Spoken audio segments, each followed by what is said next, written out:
agwa maazị Nnamdi Kanu akwa ihu ihe na-eme ị ga-adị careful mezie ihe a ụwa dịka ka gị mma ha ga-ajụ ya yes the question ga-awụ kedu ihe wụ an organization like IPOB nna anọ maazị Nnamdi Kanu na ụmụnne ya dị in charge of the money nke mezi na ozugbo maazị Nnamdi Kanu bara n'ime ụmụnne ya kpuchi ego that organization aga m ajụ otu ajụjụ n'ụtụtụ a ajụjụ abụọ kịta ị jụrụ m ajụjụ ahụ I think we should look into that ihe nji chọọ ka m jụọ gị nke a tupu anyị laghachi azụ sa ajụjụ abụ ka ọ wee doo anya Madam Pinto ị bụ onye IPOB maọbụ FM awụ m onye IPOB ị bụ onye ESN awụ m onye ESN ị bụ onye Mazọb awụ m onye Mazọb kedu ihe ijizi etinye anya n'ihe gbasatara ego maọbụ ka esi mefuo kpata ego IPOB ma Nnamdi Kanu ọkwụ n'isi o tinyere ụmụnne ya ọkwa ya nọ na Hope Uzodimma riri ego ndị APC kedu ihe onye ọbụla ji eti ya ọnụ kedu ihe ndị press na-eje eme akpọ mmadụ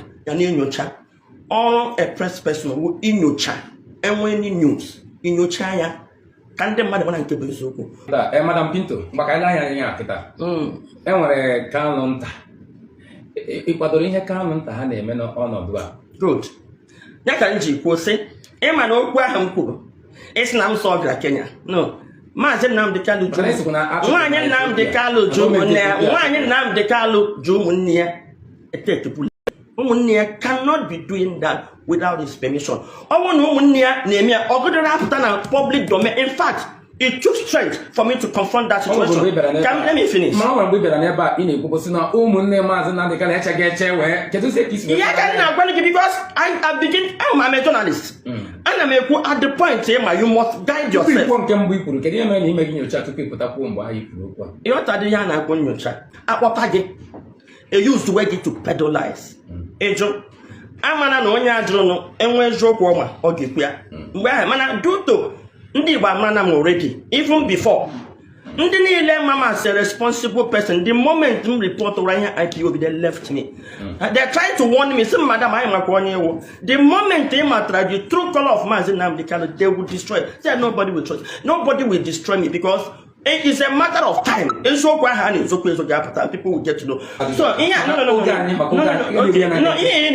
kwuru ugbu a na-awụ na abịa m n'anya nwanne ya nọ nga nwanne ụmụnne ya na-eme ihe niile oke fine na ụmụnne ya n'ozi kịtazi m gara hụ ya ịma agwa Maazị Nnamdi Kanu ọ ga-aka mma na m agaghị agbakwa nkịta continue na destroy ndị Igbo hazie ihe yes na ebe m ga-ahụ ya na prison in fact agwa m ya ezigbote okwu maka amakwa m ihe ọ na-eme mana achọrọ m ịpụta agbawa ya n'anwụ okay a confront m ya de agwa m ya okomkom agwa Maazị Nnamdi Kanu akwa ihu ihe na-eme ị ga-adị careful mezie ihe a ụwa dịka ka gị mma ha ga-ajụ ya yes I cannot expose it mana ahụna m na the more allow me to talk. Madam Pinto chere ka anyị jiri nwayọ agọtachi ife a ịmana ihe eji dị mkpa na anyị gọtara ihe abụ maka nghọtahie maka na ama m ihe ọmụma a kịta YouTube asara n'ọkụ ma ndị na-agọzi agọzi ma ndị na-akpọ akpọ mana ihe nchọ ka anyị ghọta bụ na o nwere ihe nchọ ka ịghọta n'ihe a maka na mgbe ị gachara fụ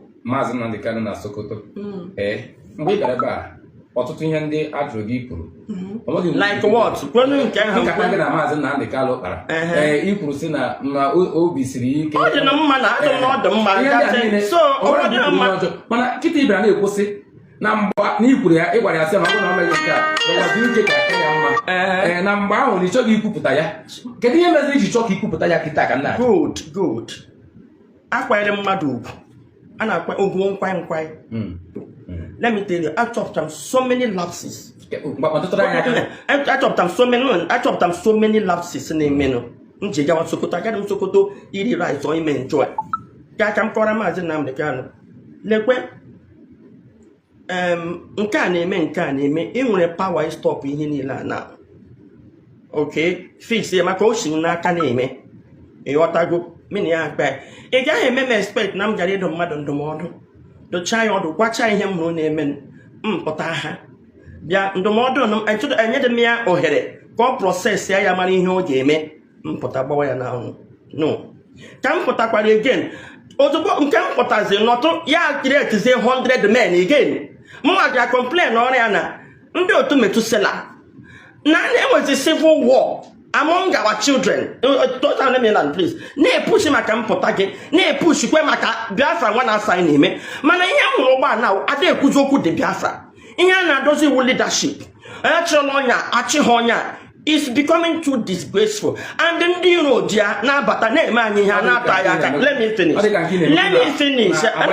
let me finish. Don't be sentimental, but let me finish. Now, hold on. Yes, Pota, Aglam Gaga and Tomodo. On your bully, it can one mad observation. It can expect changes. Come John or confusion now on social media now, or they okay for me, or they all right. Okay. Now. Yes, that's the point. The blackmail nobody talks about it. But the moment he could alive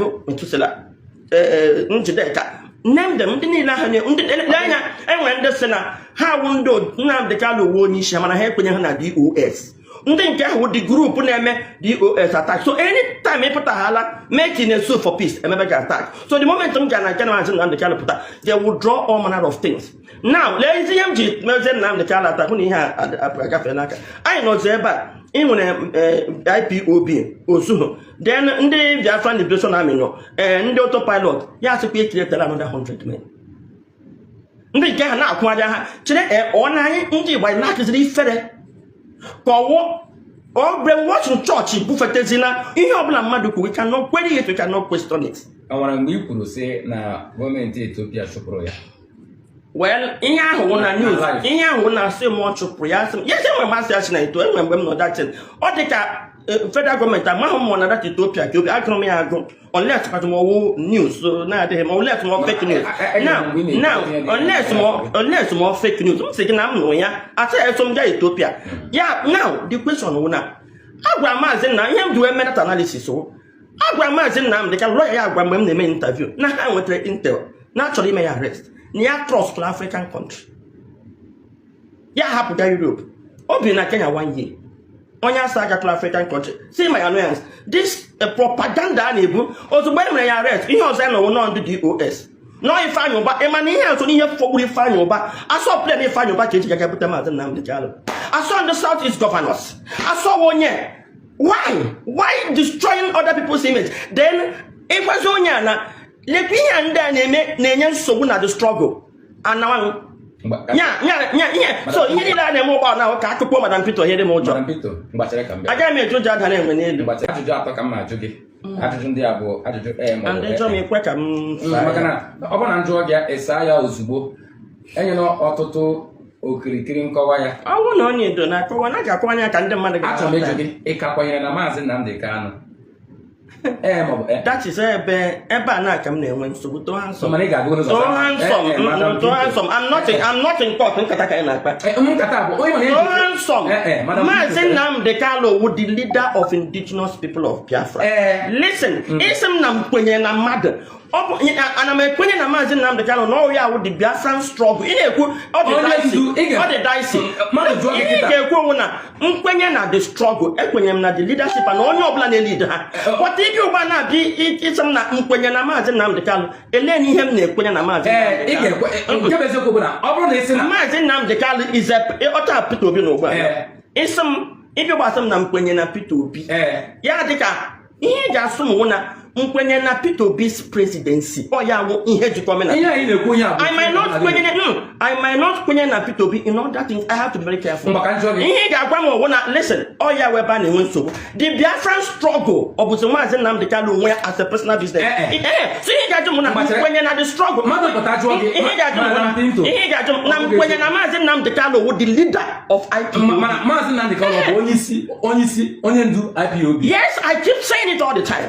Okay. Yes, no you send the IPOB. Ikwenye na nduzi ya. Ikwenye na ndu ya, the leadership ya. Ikwenye na ndu na nhazi ya bụ IPOB ya. Yeah, ekwenye na nduzi ya mana enwe nke ha na ato ha manitri na mwa as a follower. Nge mo observation to ya ka na ebe a na-aga na-enye nsogbu. Ekwesị m ime and I have that right. Ị na-eso Maazị Nnamdi Kanu ka na-eso IPOB maka na isi na ajụburu gị mgbe sị na ịbụrụ onye IPOB. Chere there is a movement of Inwete Biafra. I've said it time without number, please. I am not a member of IPOB. I will only work with the movement, not the struggle. That is why in a the struggle. This is a struggle. In my capacity as a journalist, I believe in the movement. So I believe Namazi Nnamdi Kanu is the leader of IPOB that is leading the movement. I am observing certain things that has even gotten some people killed. Like Zagana Agra walk information. How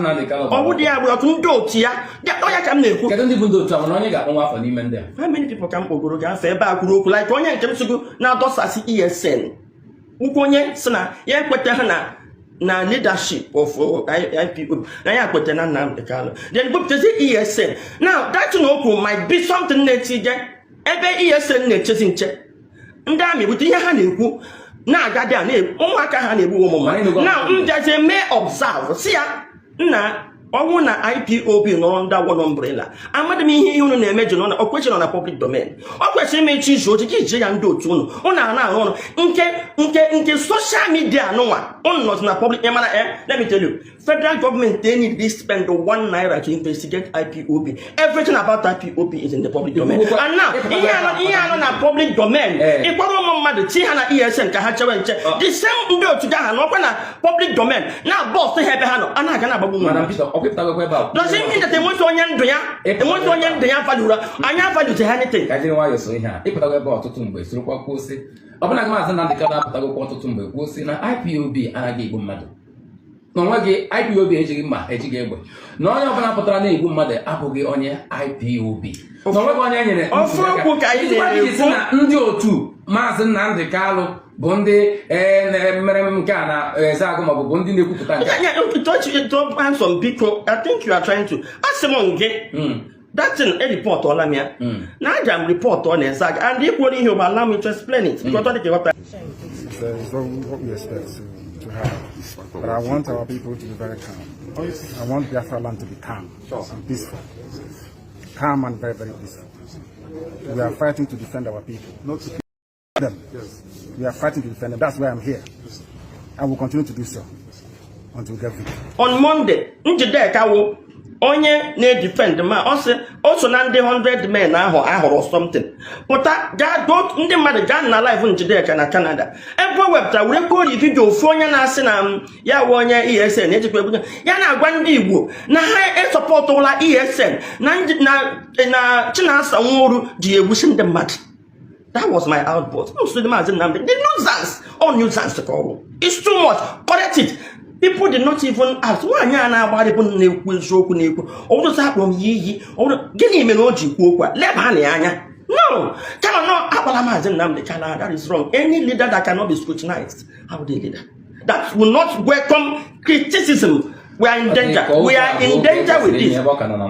Then you know na mkporo ya kam jesi ya nnam ino na mkporo chiko imulo je mgbe iputazie gi mewe mgbe ona no na mkporo anya da na ihe nda kete ki ji no na nga apụta na Sokoto prison me onwe him introduce as 100 men.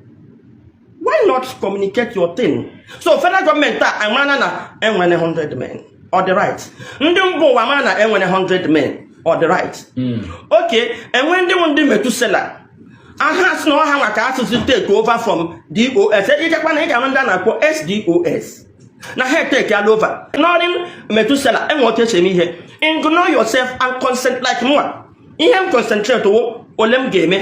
Metusela why don't you push for his release? Why don't you use that your platform to be pushing for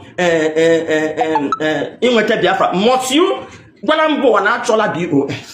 Onye DOS. Why am I saying the kind of not DOS? Now, the 100 men or what? Let's see how many. The man join 100 men. What madness is this? Now, but I may observe now. This thing, Nandi Rabatago. Ndami now, Abalata village or Kosena Kwapo. If I had not gone there to report it, then we keep up like don't see it talk. And I got my name. And I got why you know in the ESA.